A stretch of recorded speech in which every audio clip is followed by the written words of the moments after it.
안녕하십니까. 아파트 금융톡의 김지수입니다. 오늘은 후순위 담보대출에 대해서 말씀드리려고 합니다. 보통 후순위 담보대출은 아파트를 담보로 한 대출 상품이 대부분입니다. 아무래도 담보가치 중에서 가장 안전한 자산가치가 바로 이 아파트이기 때문에 그렇죠. 물론 아파트도 지역이나 물건지별로 차등 적용이 되기 때문에 항상 대출을 하기 전에는 모두 다 된다고 확정 지으시면 안 됩니다. 네이버 포털 사이트에서 이렇게 후순위 담보대출이라고만 검색하더라도 수많은 광고 과 정보들을 보실 수 있을 겁니다. 어느 상품을 골라야 나한테 맞는 한도 금리를 알 수 있는 건지, 여기서 대출 받는 게 잘 받는 건지 처음 알아보시는 분들의 경우는 조금 혼란스러우실 수도 있습니다. 그래서 이번에 준비한 영상은 아파트를 담보로 한 후순위 담보대출에 대해서 알아보고 내용 정리까지 하는 시간을 가져보도록 하겠습니다. 후순위 담보대출이란 무엇인지, 후순위 담보대출의 금융권별 종류와 장단점, 그리고 누가 이용하면 좋은지와 Q&A까지 영상을 준비해 봤습니다. 아파트 후순위 담보대출에 대해서 궁금하셨던 분들이라면 꼭 시청해주세요.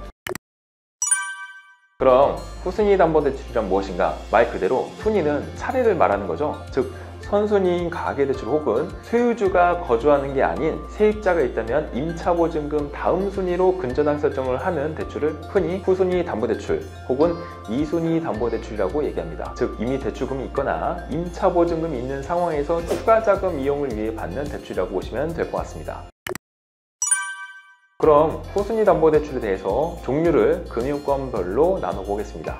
우리가 흔히 시중은행이라고도 부르죠. 지방은행과 인터넷은행 등을 포함한 1금융권 은행에서 받는 후순위 담보대출이 있습니다. 요즘은 이 후순위 담보대출을 생활안정자금이라는 목적으로 최대 1억 원까지 이용이 가능하죠. 물론 그 외에도 각 은행별로 상품들이 다양하게 있으니까 주거래 은행 상담을 꼭 받아보시는 게 좋겠죠. 2금융권 같은 경우는 보험사, 상호금융, 캐피탈, 저축은행 등이 있습니다. 생활안정자금의 경우는 1금융권과 대출 조건이 크게 다르진 않습니다. 다만 자영업을 하고 계시거나 사업을 운영하고 계시는 사업자분들이라면 1금융권이 은행보다는 높은 한도의 대출 금액을 이용하실 수 있습니다. 특히 캐피탈 혹은 저축은행의 경우는 담보 시세 대비 90 내지는 95%까지 높은 한도로 이용이 가능하죠. 다만 한도가 높은 대신에 금리는 은행보다도 높고 경우에 따라서는 대출이 안 되는 경우도 있으니까 상담은 꼭 받아보셔야 됩니다. 3금융권이라고는 하지만 3금융이라는 말은 없습니다. 이 대출만 전문적으로 하는 회사를 우리가 대부업이라고 하고 이를 소비자금융권이라고 규정합니다.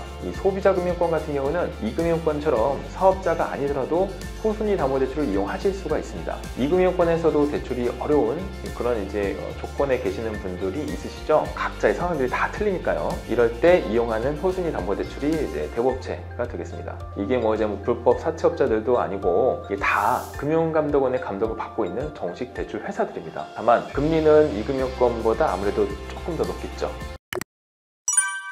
후순위 담보대출의 장점에 대해서 얘기를 좀 들어볼게요. 신용대출의 경우는 소득과 기대출의 내용 혹은 신용 점수에 따라서 대출 가능 여부를 각 금융사의 신용조회를 통해서 확인해 보실 수밖에 없습니다. 대출의 승인 여부를 정확히 예측하기가 어려울 수 있다는 거죠. 후순위 담보대출의 경우는 담보가치만을 판단해서 한도를 예측하는 게 충분히 가능합니다. 따라서 내가 사용 가능한 한도와 예상금리를 계산해서 자금운용 계획을 세우실 수가 있겠죠. 물론 각 차주별로 상담을 통해서 정확한 확인이 필요합니다.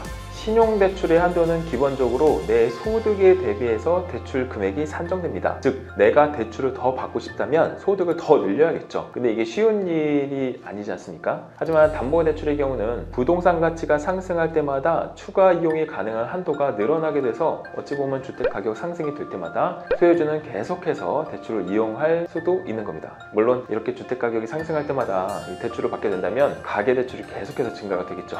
선순위 대출인 가계대출의 경우는 주택 보유수라든가 고가 아파트의 규제 혹은 담보 제공이 되는 주택 지역에 따라서 대출 한도에 영향이 들어가죠. 뿐만 아니라 차주분의 소득에 따라 한도가 줄어드는 경향도 볼 수 있습니다. 반면에 후순위 담보대출의 경우는 그러한 대출 규제에 대해서는 어느 정도 자유로울 수 있습니다. 다만 가계대출인 선순위 대출처럼 낮은 금리 이용은 어려울 수 있으니까 상담을 통해서 금융사 상품별로 금리를 비교해 보시는 게 좋겠죠.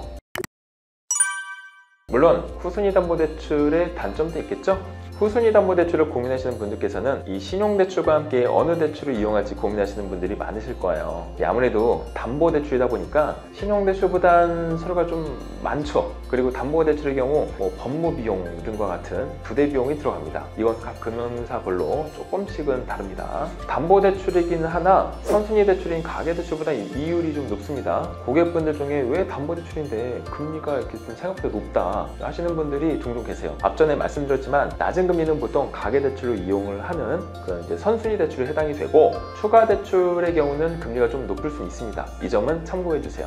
후순위 담보대출의 경우는 돈을 빌려주는 금융사 입장에서는 조금 리스크가 있는 대출이에요. 예를 들면은 서울에 한 10억 정도 되는 아파트가 있어요. 근데 여기에 선순위 대출이 한 4억 정도 있다고 가정해 볼게요. 근데 이분께서 후순위 담보대출을 2억 정도를 이제 추가로 이용을 하신다면 이 대출은 크게 그 리스크 있어 보이지는 않죠. 이제 금융사 입장에서는요. 반면에 지방에 3억 원 정도 하는 아파트에 2억 원 정도의 선순위 가계대출이 있다고 가정해 볼게요. 이제 비규제 지역의 경우는 70% 가계대출이 가능하니까요. 그렇게 되면 후순위 대출의 경우는 대출 한도가 극히 제한적일 수밖에 없어요. 왜냐하면 금융사 입장에서는 대출을 하고 이자를 받는 게 주 목적이겠지만 가장 중요한 거는 원금 손실이 일어나면 안 되는 거예요. 만약 이 담보대출 채권이 경매로 넘어가게 된다면 후순위 대출을 해주는 금융사 입장에선 원금 손실이 발생할 수 있겠죠. 순위가 후순위니까요. 그래서 후순위 담보대출의 경우는 경매의 낙찰률이라든가 해당 지역의 시세라든가 실거래가 등등을 유심히 살펴보기도 하고 그만큼 금리가 높게 책정되기도 합니다. 그렇다면 후순위 담보대출의 경우는 어떠한 분들이 이용하시면 좋을까요? 자금이 많이 필요하신 사업자분들이 주 고객층입니다. 사업자금의 경우는 이금융권에서 최대 90 내지는 95%까지 추가 대출이 가능하죠. 아무래도 기술보증이나 신용보증 같은 재단의 보증서를 담보로 한 대출을 다 받으신 뒤에 내가 소유하고 있는 아파트가 있다면 사업자금으로 어느 정도 충분히 자금 확보가 가능하실 겁니다. 신용대출보다 낮은 금리로 만기 상품 이용이 가능하니까 사업자금으로 이용하시기에 적합할 거라고 이제 좀 생각이 됩니다. 제가 이제 국세나 건강보험료 연체라든가 담보물건지 압류나 가압류 같은 게 이제 걸려있는 등기부등본을 볼 때가 종종 있어요. 이런 경우 압류 해지 및 대환의 목적으로 후순위 담보대출을 이용해 볼 수 있습니다. 가능하면 이자를 좀 내더라도 금융상품을 이용해서 좀 연체라든가 가압류는 해지하는 편이 훨씬 좋습니다. 이 연체된 세금을 분할 납부한다고 이자 나가는 대출을 굳이 이용하냐는 분들도 계시긴 한데 결코 그렇지가 않습니다. 이 분할 납부도 엄연히 연체로 잡힐 겁니다. 이게 사업하시는 분들이라면 특히 이런 부분은 잘 살펴보시면 좋을 것 같습니다. 신용대출 혹은 카드대출이 아무래도 대출받기가 쉽고 빠르니까 이용하시는 분들이 많이 계실 거예요. 이렇게 쉽게 받은 대출의 건수가 쉽게 쌓이고 월 납입금액이 쌓이다 보면 계속해서 돌려막기 하기가 좀 바쁘신 분들도 계실 겁니다. 이럴 때 아파트가 있다면 후순위 담보대출로 한도와 금리를 확인해 보시고 납입금액을 줄이실 수 있는 방법을 찾아보는 게 좋겠죠. 아무래도 이 후순위 담보대출은 만기 일시 상환 방식이 대부분이라 월 납입금액이 좀 줄어들 수 있고 대출 건수를 줄일 수 있는 차선책이 될 수도 있습니다. Q&A를 제가 한번 가져와 봤습니다. 현재 연봉 대비 부채가 2배 이상 높습니다. 후순위 담보대출 가능할까요? 물론 진행 가능합니다. 다만 담보 물건지의 지역이라든가 시세, 기존 담보채권의 한도 비율 등을 확인해봐야 정확한 확인이 가능합니다. 대출 한도는 약 아파트 시세의 80 내지는 95% 정도이며 만기시 상환 방식의 이자 납부 형식으로 진행이 가능합니다. 아무래도 대출 받으실 차주별 금융사 상품이 나뉘어지기 때문에 정확한 답변은 상담 통해서 확인이 가능하십니다. 기존 저축은행으로 아파트 후순위 담보대출을 사용하고 있는데 추가로 대출이 나올까요?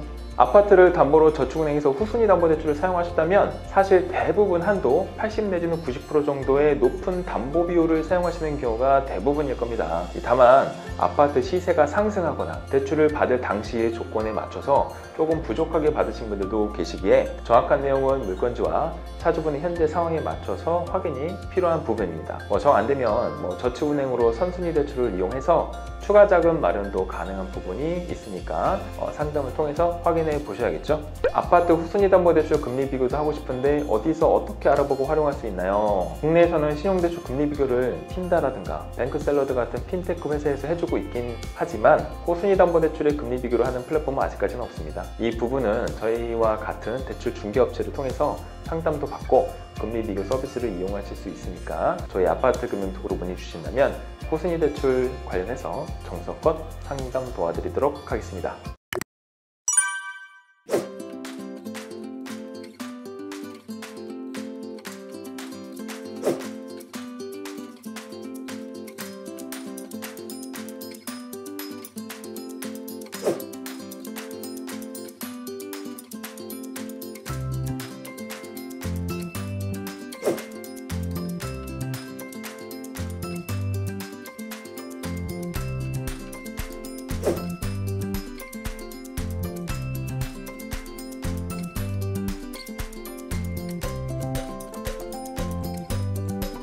호순이 담보대출에 대해 궁금하셨던 분들이라면 참고해보시면 좋을 것 같습니다. 조금이라도 도움이 되셨다면 구독과 좋아요 부탁드리고요. 언제든지 궁금한 사항이 있으시다면 아파트금융톡 홈페이지 혹은 카카오톡 채널로 문의 남겨주세요. 달아봤으면 하는 내용이나 다른 의견이 있으시다면 아래 댓글로 남겨주시고요. 대출도 습관입니다. 한 번쯤 더 고민해보시고 꼭 필요하시다면 상담 후에 결정하세요. 그럼 다음에 더욱 알찬 영상으로 준비해서 찾아뵙겠습니다. 감사합니다.